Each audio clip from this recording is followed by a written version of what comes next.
Kisah Storynesia kali ini akan menceritakan tentang wanita Malang yang dijatuhi hukuman rajam karena dituduh berzina.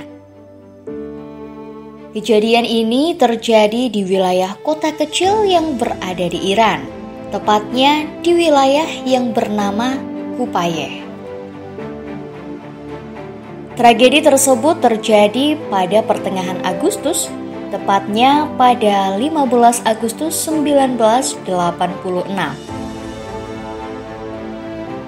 Cerita yang menghebohkan dunia, khususnya di dataran Arab ini, terungkap ketika seorang wanita yang bernama Zahra ingin menyampaikan kepada dunia betapa tragisnya yang dialami oleh keponakannya.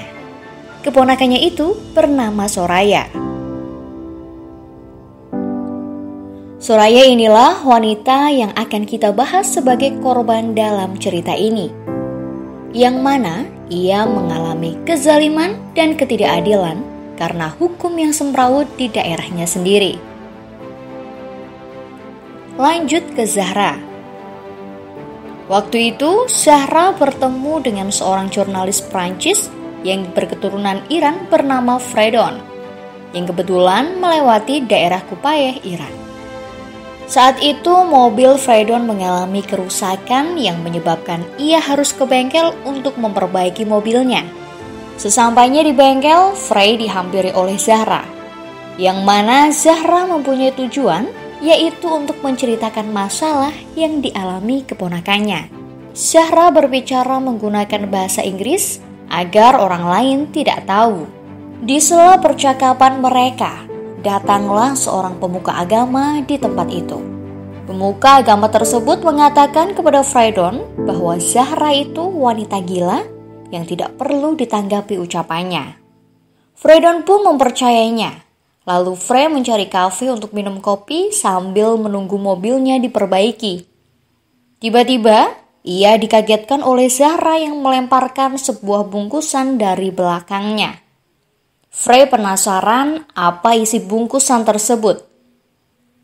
Ketika dibuka, Frey terkejut oleh isi bungkusan yang isinya potongan tulang jari manusia dan sebuah peta denah rumah Zahra. Frey semakin penasaran apa tujuan Zahra melakukan ini semua. Lalu Frey mengikuti denah tersebut. Sampailah ia ke rumah Zahra. Dan ternyata Zahra telah menunggu dan menyambutnya sambil mempersilakan ia masuk ke rumah. Sambil merokok, Zahra meminta Frey untuk mengambil alat perekam suara miliknya dan menyuruh merekam semua yang akan Zahra ceritakan. Cerita pun dimulai mengenai kisah Soraya. Zahra menceritakan betapa Soraya sering mengalami kekerasan dalam rumah tangga. Suaminya, Ali, adalah seorang sipir penjara yang ringan tangan dan hobinya bersenang-senang dengan wanita lain.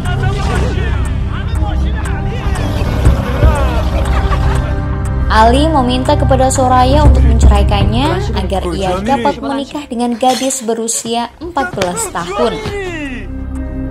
Soraya menolak permintaan suaminya tersebut. Ali pun marah lalu menampar dan melakukan kekerasan kepada Soraya. Ia terus berusaha mencari cara agar berpisah dengan Soraya.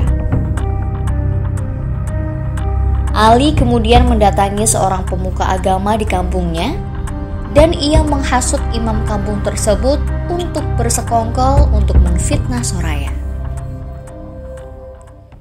Imam kampung sempat menolak, tapi Ali mengancam akan membuka boroknya di masa lalu.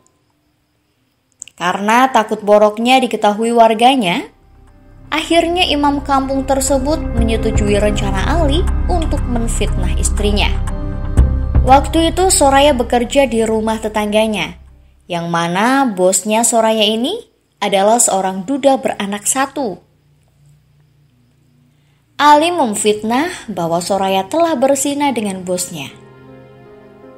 Untuk membuktikan bahwa Soraya benar berselingkuh, Ali mengancam bos Soraya untuk mengakui bahwa memang Soraya menggoda dirinya. Jika tidak mau, ia mengancam akan membuat anaknya menjadi yatim.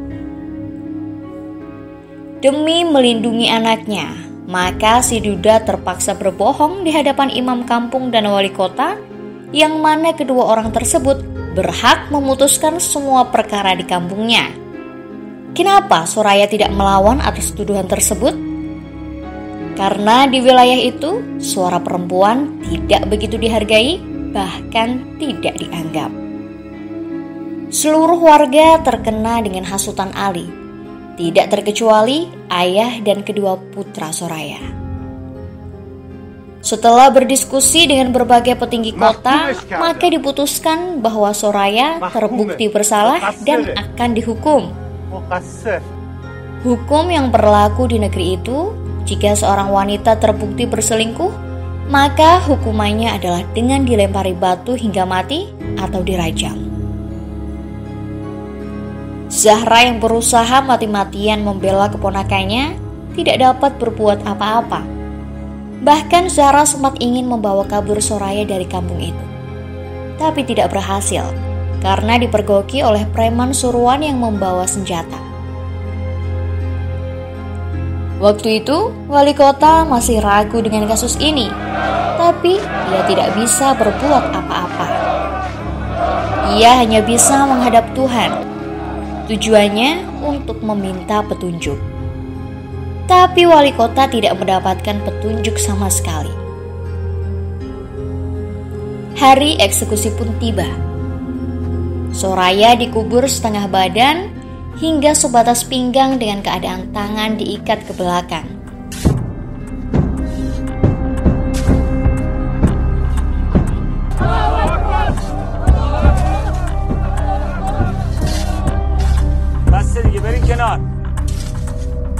Pertama yang diberi kesempatan untuk melempar batu ke arah Soraya adalah bapaknya. Tapi dengan beberapa kali lemparan, batu itu tidak satupun mengenai tubuh Soraya.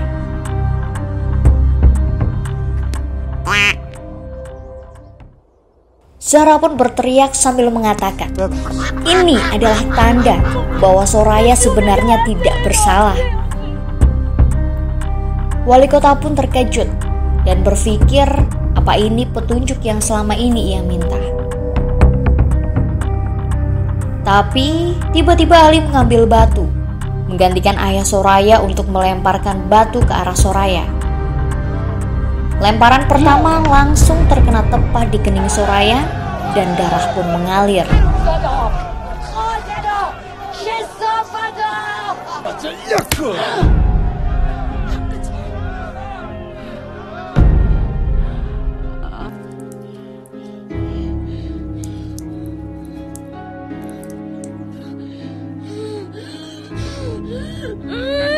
Kemudian giliran anak laki-lakinya melempar batu ke arah Soraya. Dan satu persatu orang kampung melempari dirinya dengan batu.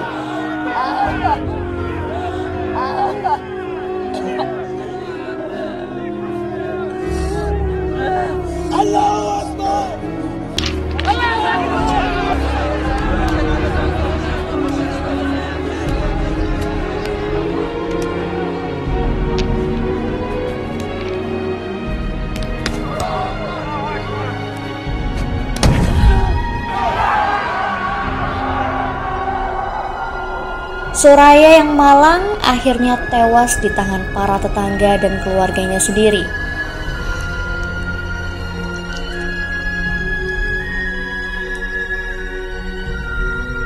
Kembali ke rumah Zahra yang sedang merekam cerita tersebut. Tiba-tiba ada orang yang masuk.